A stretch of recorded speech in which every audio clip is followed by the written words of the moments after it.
আচ্ছা ঠিক আছে, এবার আত্মাটাকে আপনি ফিরিয়ে আনুন তাহলেই হবে। কি আশ্চর্য, আমাকে কিডন্যাপ করে নিলে তোমরা। এখন কি হয়েছে বলুন তো শ্যামল, ওই রিসর্টের পর থেকে না এই কিডন্যাপের আইডিয়াটা সারাক্ষণ মাথায় ঘুরছিল। ভাবলাম কার উপরে অ্যাপ্লাই করবো, তাই অগত্যা আপনার উপরেই অ্যাপ্লাই করলাম।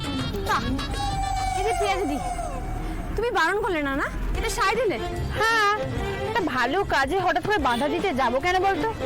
তাহলে এরকম একটা পোশাক পরে মানে কোথা থেকে পেলে পোশাকগুলো? আর কি হবে, চন্দ্রশেষ রায়ের লোকজন তো চারিদিকে ঘুরে বেড়াচ্ছে, তখন কোথা থেকে দেখে নেয় তার তো কোনো ঠিক নেই।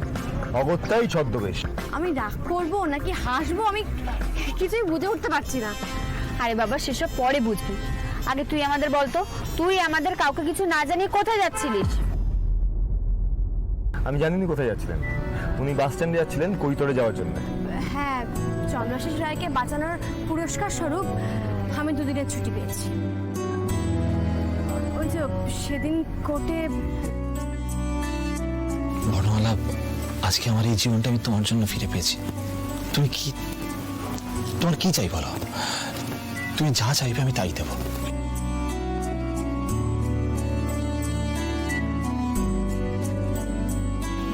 আমি কটা দিনের জন্য কৈতর যেতে চাই।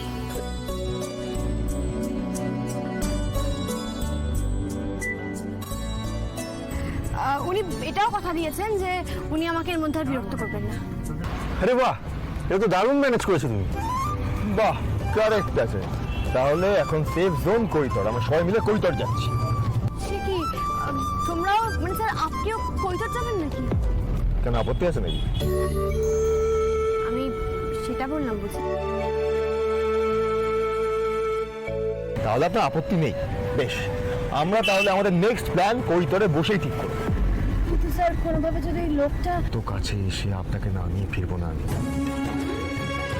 সেটা চন্দ্রশেষ রায়ের থেকে ওই জমি লিখিয়ে হোক বা ওই জমি কিনে নিয়ে হোক, চন্দ্রশেষ রায়ের থেকে আপনাকে মুক্ত করে তবে আমি যাব।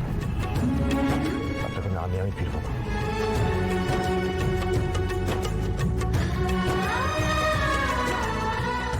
মহেশ্বর, স্যার কি সত্যি আমায় চন্দ্রশেষের হাত থেকে মুক্ত করতে পারবেন?